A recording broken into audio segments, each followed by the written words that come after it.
to warmly welcome you in the name of the network's conveners. This is the second year when we are organizing a webinar series to prepare and warm up ourselves to the theme of the annual conference. This year at the conference, the Sociologies of Education network will focus on the social imaginaries of the future, the making and unmaking of certainty in education. I will send you the program for the whole webinar series after today's talk. And there is one more important housekeeping rule I should announce at the beginning, that we are recording the talk and publish it on the website, but the ensuing discussion will not be recorded. So we will start the recording now. I will now give the floor to my co-convenor, Professor Eric Mange, who will chair the session and introduce our first keynote. Thank you.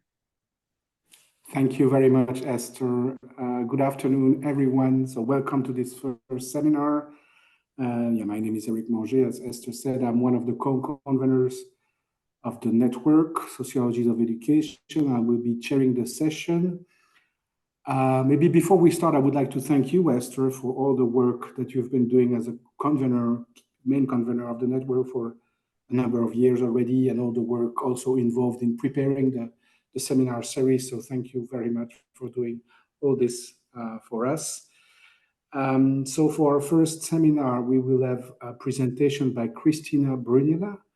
So thank you, Kristiina, for agreeing to come and speak first during the seminar series. So Kristiina is Professor of Social Justice and Equity in Education.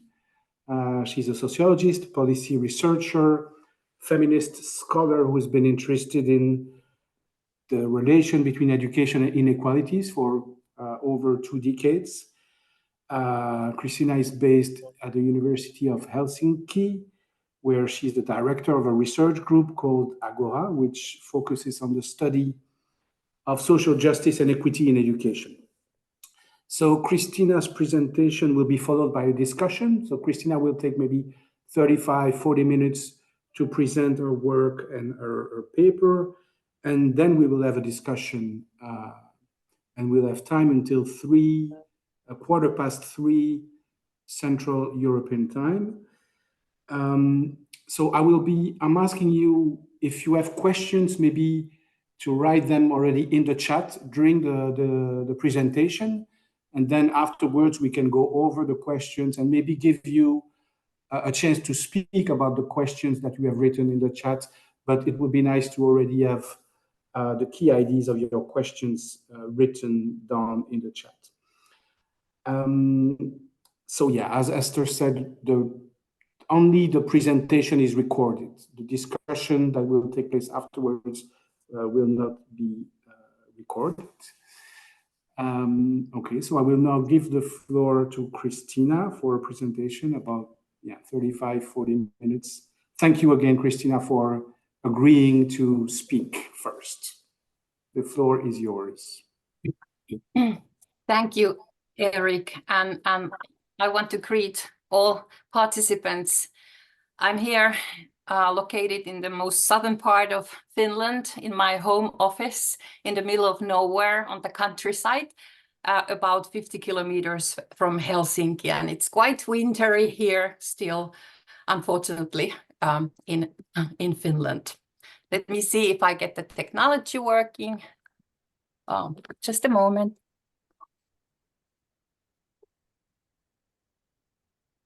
No. Just a moment.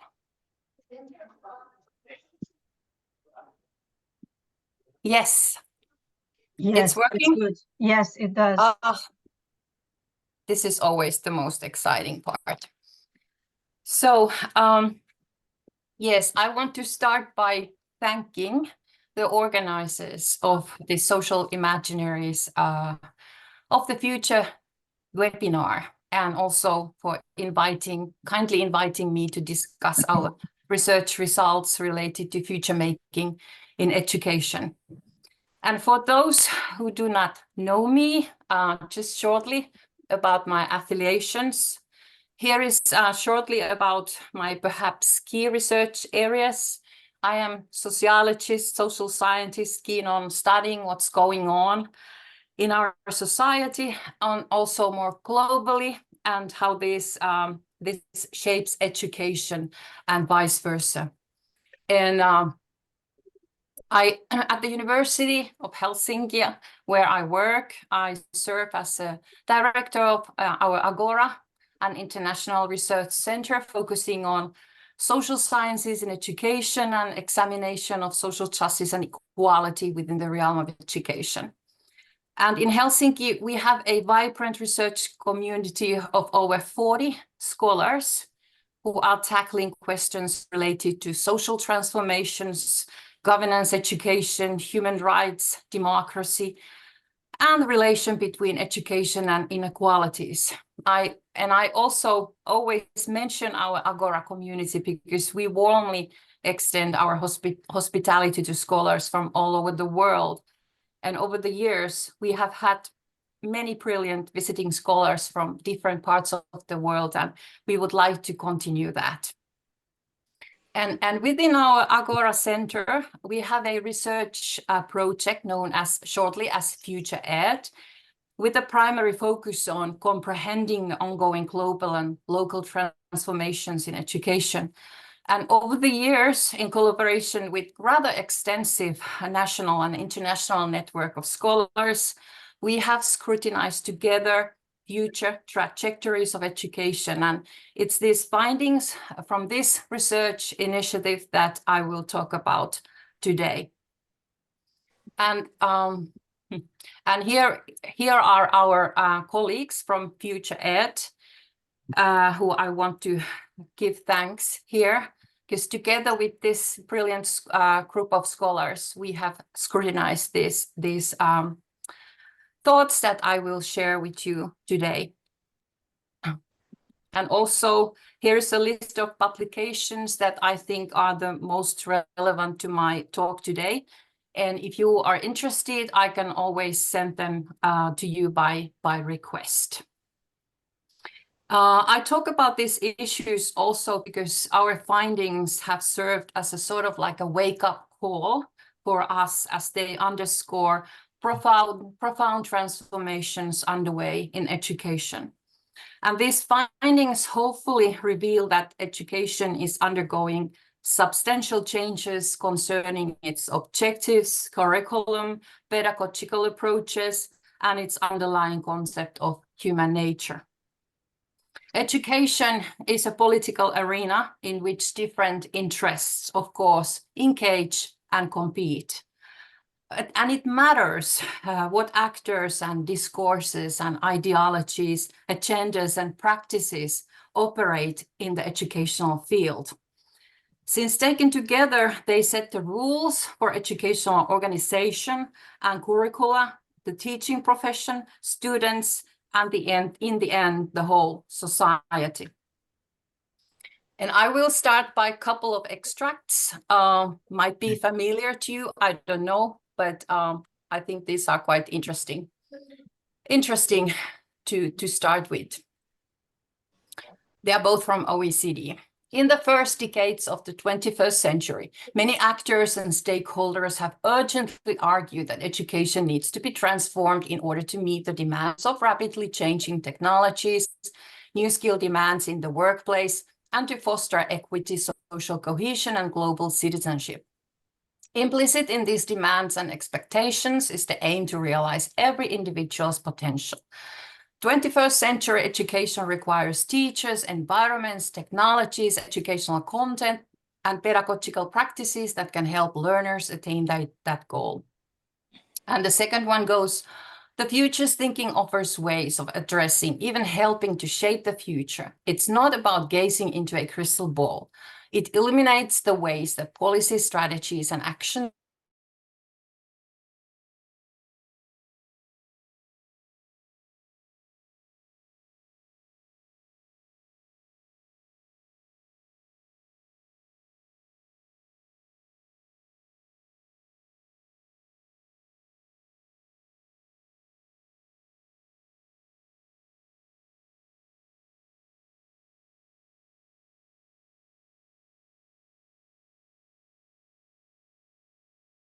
its report, Developing Minds at the Digital Age, in the first extract, emphasizes the outdatedness of traditional education, urging education being brought up to par and where a better version of education could fulfill that promise. And of course, the OECD is not the sole entity to assert that educational landscape is in state of crisis, failing to fulfill its intended objectives. Concurrently, within the realm of education, a notable paradigm shift has unfolded, a transition from the conventional notion of education to a pronounced emphasis on learning, and from a knowledge-centered approach to one centered on skills and emotions. As a case in point, in Finland, in the so-called model country of education, yes, I am very sorry about this. You must be so fed up with Finland. But anyway, at the policy level in Finland, the traditional terms like education and teaching have been already supplanted by the more contemporary concepts of skills and know-how. And this, of course, touches upon the role of teachers and the broader purpose of education in society. And this paradigm shift is further characterized by a heightened individualization that prioritizes future learners, promising to empower individuals to attain especially their full economic potential. These transformations within the educational landscape have been facilitated by the ingress of market forces into the educational domain, alongside transnational networks and influential partnerships with very distinct agendas, which have and are effectively shaping and restructuring the educational sphere. One might rightly observe that this narrative appears somewhat intricate, and I agree with that. Indeed, the complexities of this transformation necessitate a more profound exploration, which is something what I aim to undertake today with you. So in Helsinki, we have an ongoing and international research initiative we call shortly as Future Ed. So in Future Ed and in our collaboration, we have asserted that there is a pressing need for comprehension of these multifaceted and concurrent transformations within education governance. And governance as a research concept pertains the orchestration of individuals' actions, objectives, even their passions, under the influence of a diverse array of overarching agendas and interests. And this orchestration also leads individuals and organizations to align themselves with these broader agendas and interests.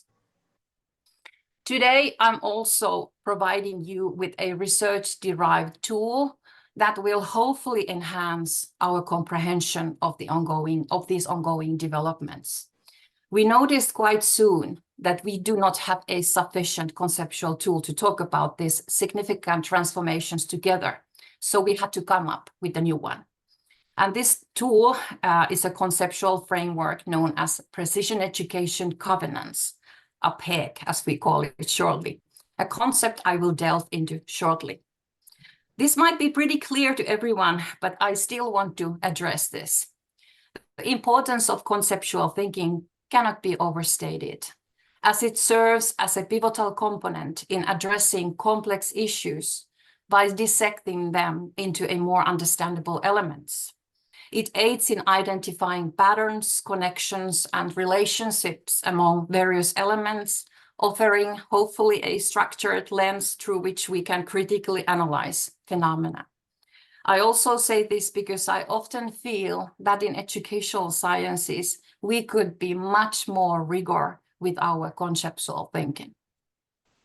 So based on our research, I posit that educational transformations can be comprehensively understood through the exploration of three distinct yet overlapping thematic lines that our research has tracked over the past 4 years, while examining the future trajectories of education.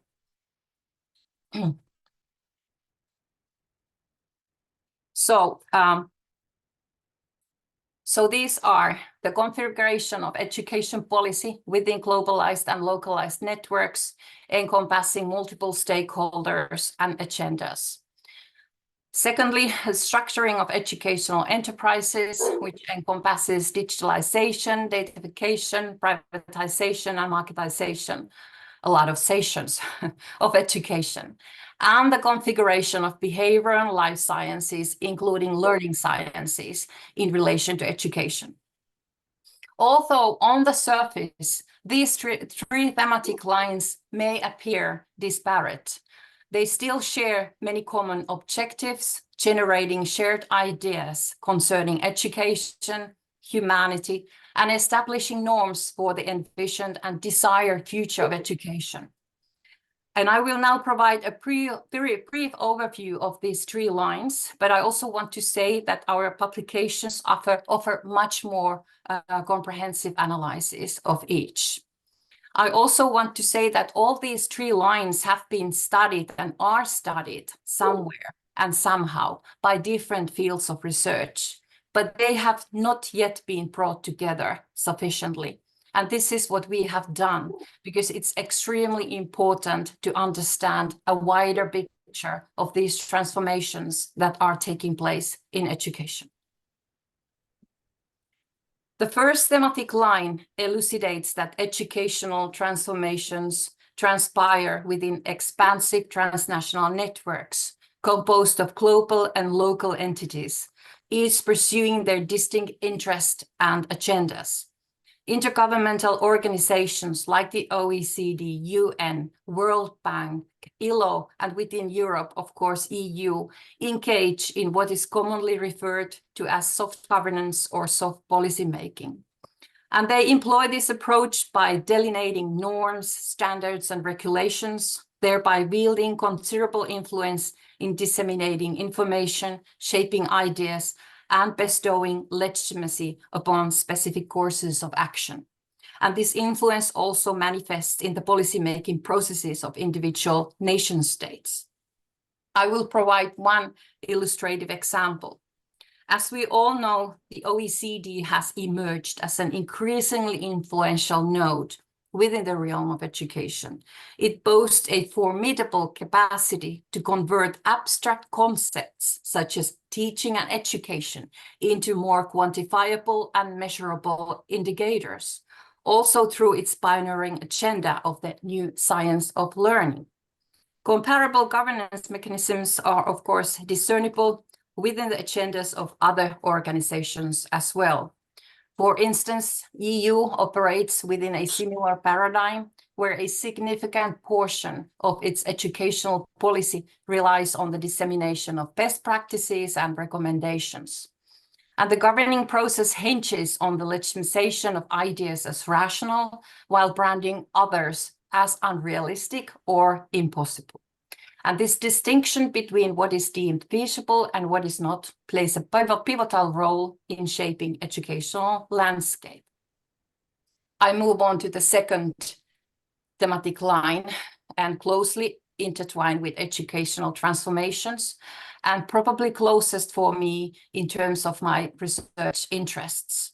So this line seeks to render education more quantifiable, predictable, efficient, and tailored to individual needs.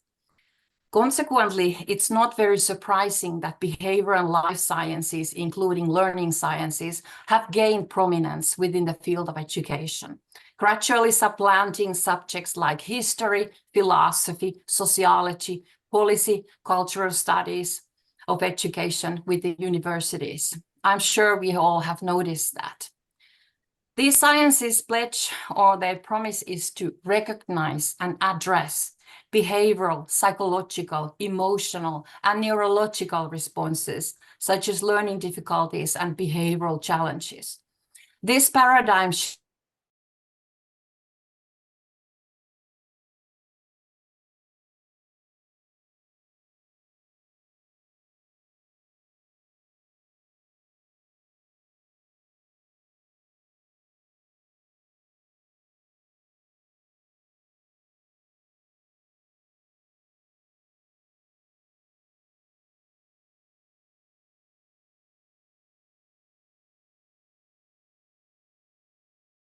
assumed to influence the learning experience and subsequently contribute to specific behavioral and learning outcomes. One potent illustration of this is social and emotional learning, SEL, which I think serves as a compelling example of how emotions, well-being, and behavior are transformed into an objective and measurable framework. And this approach treats the measurement of individual psychological attributes as an integral component of economic forecasting.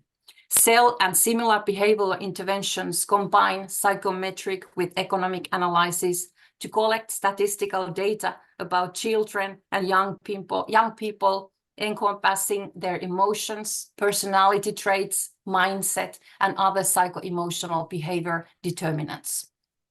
I also collected you some, in case you're interested in this thematic line, I collected you some examples of books that I've read and I can recommend warmly. But I moved to the third thematic line, which is, I can send you this slide afterwards if you want, because I will move on. The third thematic line relating to the previous ones underscores the evolution of education towards a market-driven paradigm, characterized by a growing reliance on various digital platforms with vested commercial and private interests. Marketization, privatization, digitalization, and datafication of education have already paved the way for private edtech companies, technology firms, artificial intelligence developers, and data management companies to establish a foothold within educational landscapes. Tech companies are not merely offering tools to enhance educational and learning experience. They are also engaging in the collection of users' personal data, which is subsequently leveraged for advertising purposes. These transformations are already bringing about substantial shifts in our perception of what it means to educate, to possess knowledge, and to assume roles as teachers or students. So, in the field of education, these shifts are conspicuous. In a way, both the European Union and OECD, for example, advocate for the promotion of more individualized education, personalized initiatives, and the development and implementation of digital platforms aimed at assessing and comparing quality of education. This transition underscores the dynamic interplay between educational institutions and the tech-driven market forces, yielding far-reaching implications for the educational landscape. And we should be much more aware of this as well. All right, I have now very shortly gone through all these three overlapping thematic lines. It's good to keep in mind that all these three thematic lines evolving education governance collectively work towards the future, and especially the idea of future-proofing education. We might, at the moment, have different views on future-proofing. Some might think that future-proofing is essential in designing and implementing educational systems that are resilient and adaptable enough to prepare students for the challenges and demands of the future, especially in the face of rapid technological advancements, changing labor markets, and evolving social needs. However, some others might say that future-proofing education might risk prioritizing market-driven and technocentric skills at the expense of, for example, education as a public good, critical thinking, creativity, personal development, potentially reducing education to vocational training amidst unpredictable future demands. What we argue is that the envisioned future of education is centered around precision education, a swiftly emerging paradigm that equates education with heightened efficiency and individualized, personalized behavioral management and learning optimization. If the term precision education or teaching or learning is still unfamiliar, with some of you, I kindly encourage you to explore further information available online to gain a more comprehensive understanding. Whenever I talk about this, I always want to mention that first time I heard this term from Dr. Ben Williamson, who is a brilliant scholar from the Edinburgh University. And it was a seminar in Sweden arranged by Professor Malin Ideland. And this discussion and seminar really opened my eyes. So precision education holds the promise of providing an evidence-based, scientifically informed, tailored and individualized learning experience. This is the narrative. It's touted as a universal solution to address the challenges associated with so-called traditional schooling and education. This approach aims to enhance educational process, making it more attuned to the unique needs and capabilities of each learner, ultimately leading to a more efficient, effective educational system. This is the narrative. Precision education draws inspiration from foundational principles of precision medicine, which seeks to provide individualized treatments for various medical conditions, customized to the behavioral, emotional, neurological, and biological makeup of each patient.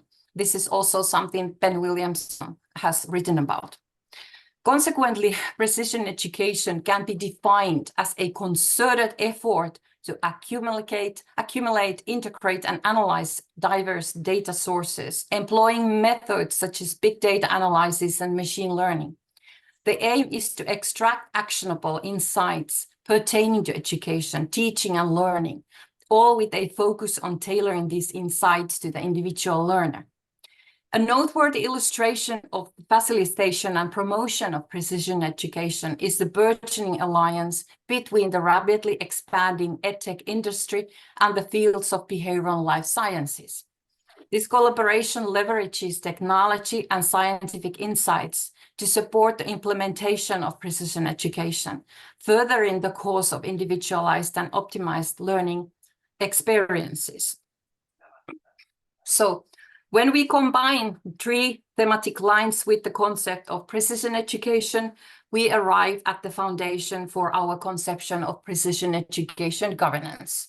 So PEG is the conceptual tool I'm sharing with you today. I do believe that the intrinsic strength of conceptual thinking lies in its capacity to render these transformative changes perhaps more transparent, and consequently open to scrutiny and critique when deemed necessary. The power of this conceptual framework is, I hope, that it facilitates a clearer understanding of the complex dynamics at play and empowers us to question and challenge them as circumstances dictate. Now, maybe a question arises. What is Kristiina so worried about?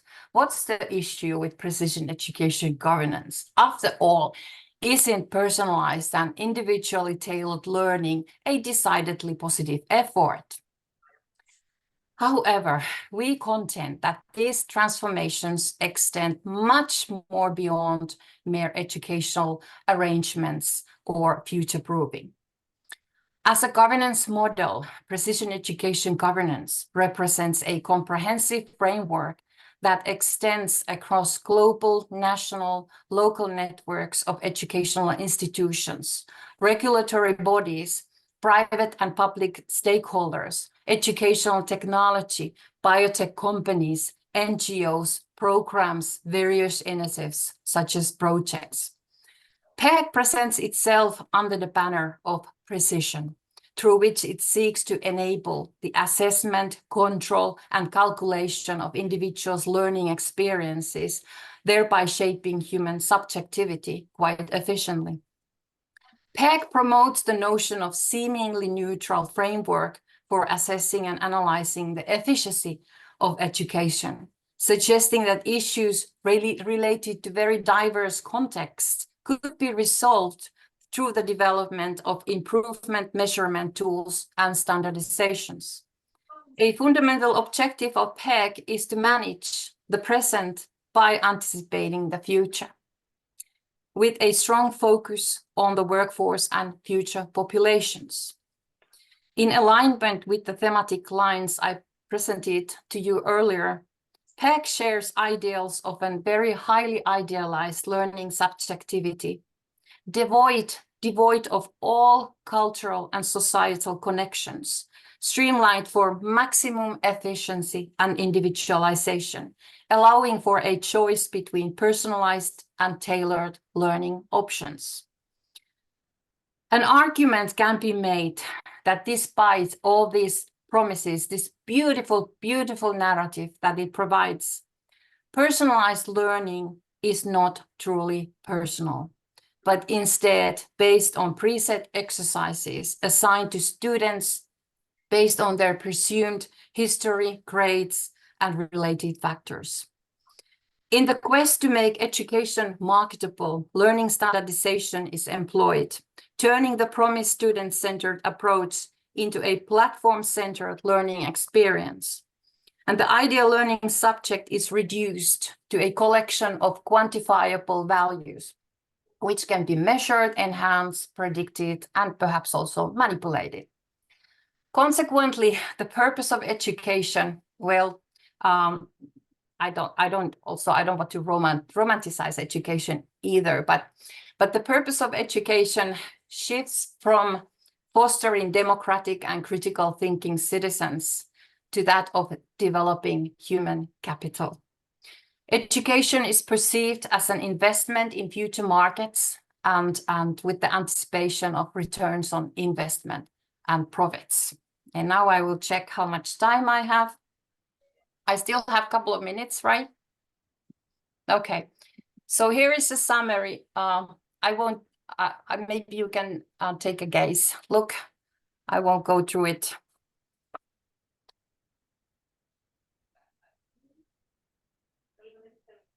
But I will present my final slides with an "and then what?" a slide. If education through precision education governance turns into precision learning of individual competencies, skills, and abilities, what will happen to the objectives, contents, knowledge, understanding, and vision of education, humanity, and life on Earth in general? And this is something I think about every day in my work. And because we live in the age of solutionism, and we are all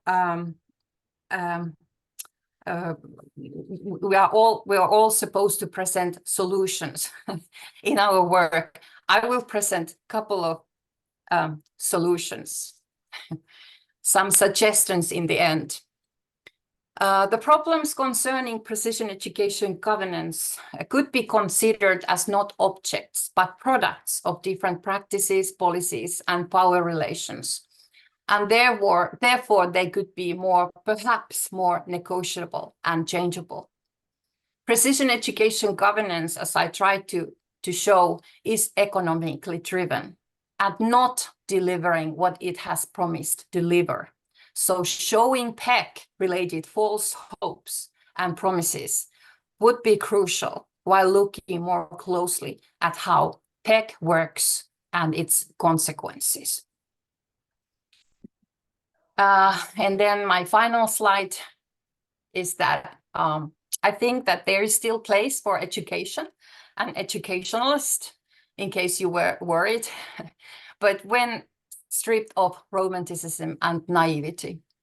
As educationalists, we could scrutinize our epistemological and ontological assumptions much more, as well as information and resources we employ, practices in which we engage, and meanings and politics we ascribe. We could and should adopt greater rigor in addressing what we do not know.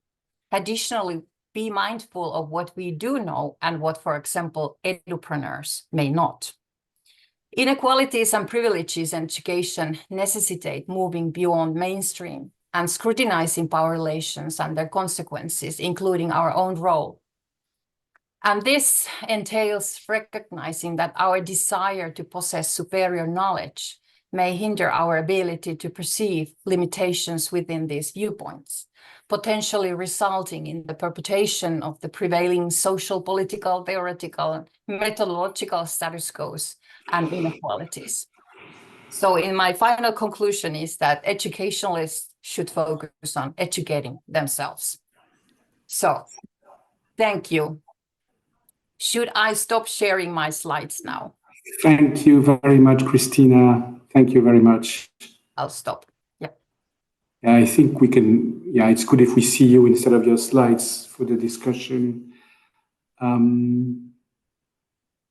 I hope everyone could follow the slides, and I had trouble seeing the slides, but I received them before, and so I could follow on the side.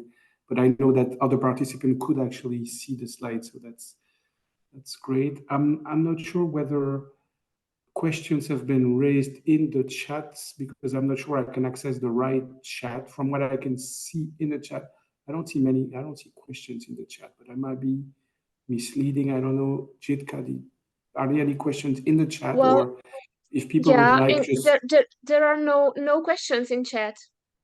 Okay, but so we can just have the discussion now and without writing question in the chat. I will just stop recording because we are starting now discussions. Let's stop recording.